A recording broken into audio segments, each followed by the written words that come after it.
Bismillahirrahmanirrahim. Assalamualaikum warahmatullahi wabarakatuh. Perkenalkan, saya Atul Syarifatunisa Salana. Saat ini saya sebagai mahasiswa PPK Prajabatan Matematika di Universitas Pasundan, Bandung. Pada kesempatan kali ini, saya akan membahas materi mengenai peluang, yaitu peluang kejadian majemuk, di mana salah satu dari peluang kejadian majemuk itu adalah saling lepas dan tidak saling lepas. Mari kita simak materinya. Nah, peluang saling lepas. Apa itu peluang saling lepas? Kejadian saling lepas merupakan kejadian di mana tidak ada elemen yang sama antara kejadian satu dengan kejadian yang lainnya. Perlu diingat juga, karena kejadiannya tidak bersamaan, itu artinya ciri-ciri peluang kejadian saling lepas tidak memiliki irisan peluang. Nah, jika kita gambarkan dalam diagram pen, maka seperti ini. Peluang kejadian saling lepas itu, ini kejadian A-nya, ini kejadian B-nya. Jadi mereka itu saling lepas. Tidak berkaitan satu sama lain karena tidak terjadi secara bersamaan dan tidak memiliki irisan tentunya. Nah, bagaimana formula untuk menentukan peluang kejadian saling lepas? Nah, maka dari itu, rumus peluang kejadian A dan B saling lepas adalah, maka dinotasikan seperti ini ya. P A gabungan B. Jadi peluang A gabungan B sama dengan peluang A ditambah peluang B. Salah satu yang menjadi ciri dari kejadian majemuk saling lepas dan tidak saling lepas, di dalam kalimat pertanyaan soalnya itu biasanya menggunakan kata atau. Maka cara penyelesaiannya adalah dengan dijumlahkan. Jadi sekali lagi, rumus untuk peluang kejadian saling lepas adalah PA gabungan B sama dengan PA ditambah PB. Untuk lebih jelasnya, kita lihat contoh soalnya. Oke, di sini ada contoh soalnya.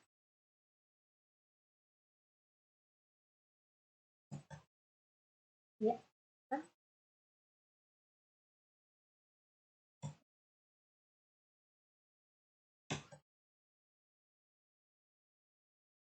Nah, contohnya, di sini ada sebuah kasus. Misalnya, tim futsal akan melakukan latihan. Nah, diketahui tim futsal mempunyai rompi latihan sebanyak 10 pieces dengan nomor punggung 1 hingga 10. Andi akan memilih satu rompi yang akan digunakan latihan. Kejadian A merupakan peluang terambilnya rompi dengan nomor punggung bilangan genap. Dan kejadian B merupakan peluang terambilnya rompi dengan nomor punggung bilangan 5 ganjil. Nah, pertanyaannya, tentukan apakah kejadian A dan B ini merupakan peluang kejadian saling lepas?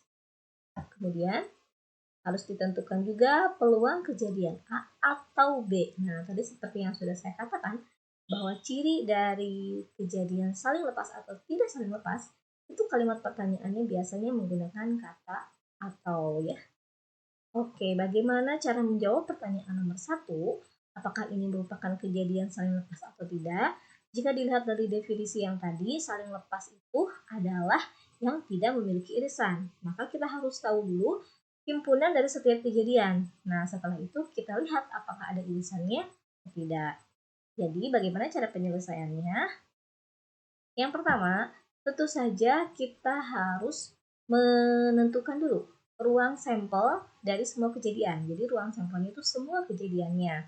Jadi tadi katanya tim futsal itu mempunyai rompi latihannya 10 pieces, nomor punggungnya 1 sampai 10. Berarti yang menjadi ruang sampelnya itu adalah 1, 2, 3 sampai dengan 10. Biasanya ruang sampel kita notasikan dengan S sama dengan ini menggunakan kurung kurawal 1, 2, 3, 4, 5, 6, 7, 8, 9 sampai dengan 10. Berarti banyaknya S atau dinotasikan sebagai NS itu ada 10. Nah, setelah kita tahu ruang sampelnya, selanjutnya adalah kita harus menentukan dulu himpunan kejadian A. Tadi katanya kejadian A ini itu merupakan peluang terambilnya rompi dengan nomor punggung bilangan genap. Nah, berarti kalau begitu, dari semua ruang sampel ini kita tentukan mana saja yang termasuk bilangan genap. Nah, kejadian A kita notasikan sebagai A sama dengan, nah jadi seperti ini. Kejadian A itu hanya bilangan genap saja, yaitu 2, 4, 6, 8, dan 10. Maka semua kejadian A, banyaknya kejadian A itu ada 5. Kemudian kita lihat yang kejadian B.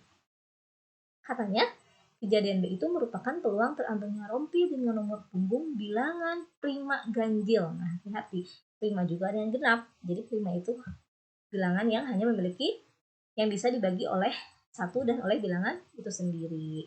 Hanya memiliki 2 faktor. Nah, maka maka himpunan kejadian B-nya itu adalah prima ganjil. Kita lihat apa saja. Nah, dari semua ruang sampel yang termasuk prima ganjil adalah 3, 5, 7. Maka banyaknya B itu adalah 3. Oke. Nah, setelah kita melihat semua ruang sampelnya sudah diketahui, kemudian kejadian A-nya juga, dan kejadian B-nya, maka kita tentukan apakah di antara kejadian A dengan kejadian B ini ada irisannya atau tidak? Ada himpunan yang sama atau tidak? Nah, ternyata tidak ada ya. Nah, maka kita lihat kejadian A dan B tidak memiliki irisan. Berarti kejadian A dan B merupakan peluang kejadian saling lepas. Nah, mudah kan?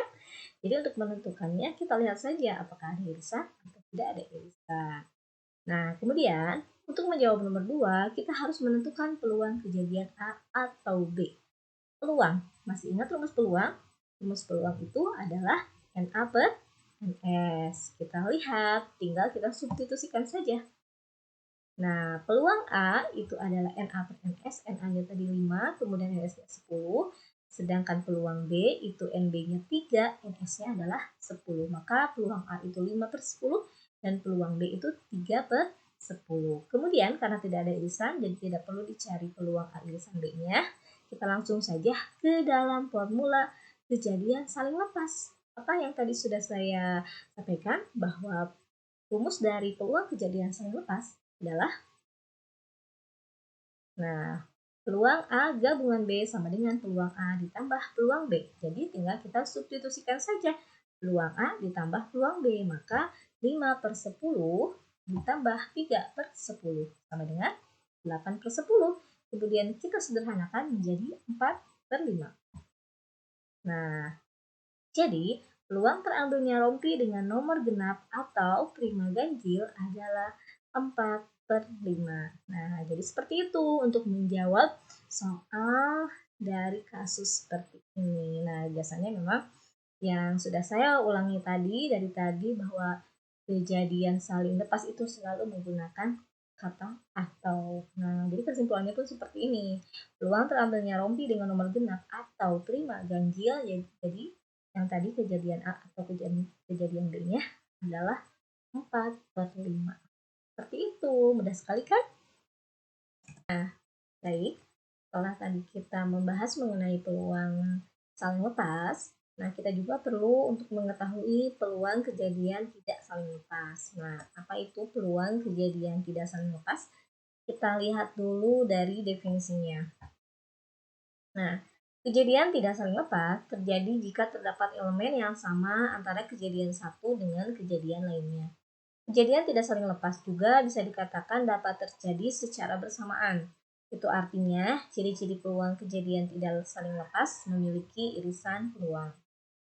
Nah, jika digambarkan dalam sebuah diagram Venn, maka seperti ini. Ini kejadian A, kemudian kejadian B-nya, dan ini saling memiliki irisan.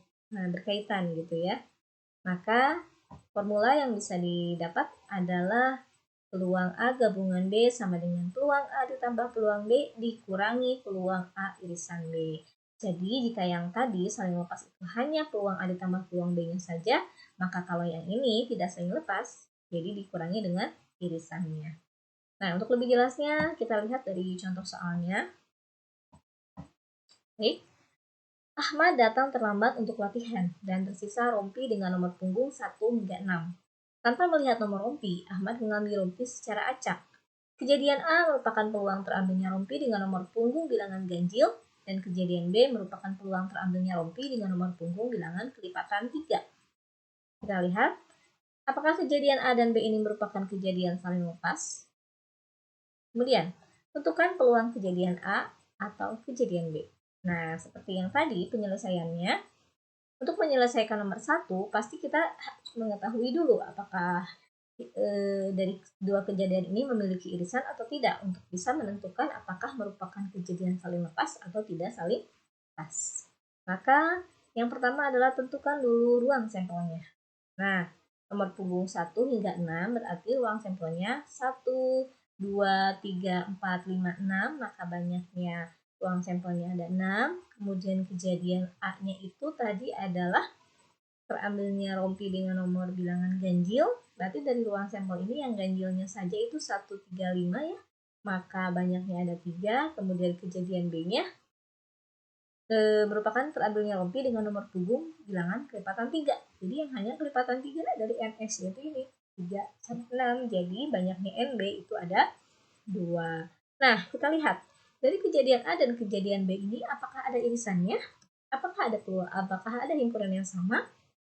Nah, tentu saja ada, yaitu 3 ya. Maka banyaknya A irisan B adalah 1.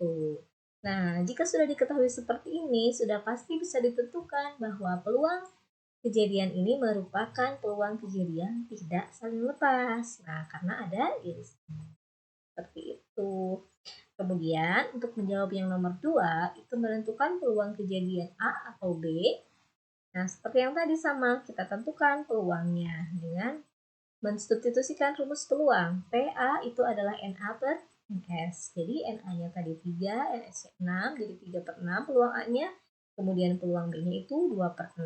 Nah, jangan lupa kita juga harus menghitung peluang A irisan B, yaitu 1 per 6. Setelah ditentukan semua peluangnya, lalu kita substitusikan ke dalam rumus kejadian tidak saling lepas, yaitu peluang A gabungan B sama dengan peluang A ditambah peluang B dikurangi peluang A irisan B. Maka tinggal kita masukkan saja nilai-nilainya, yaitu 3 per 6 ditambah 2 per 6 dikurangi 1 per 6. Dan hasilnya adalah 4 per 6, kemudian jika disederhanakan menjadi 2 per 3. Seperti itu, mudah sekali kan? Jadi dapat disimpulkan bahwa kejadian terambilnya rompi dengan nomor punggung bilangan ganjil atau rompi dengan nomor punggung bilangan kelipatan 3, peluangnya adalah 2 per 3. Seperti itu.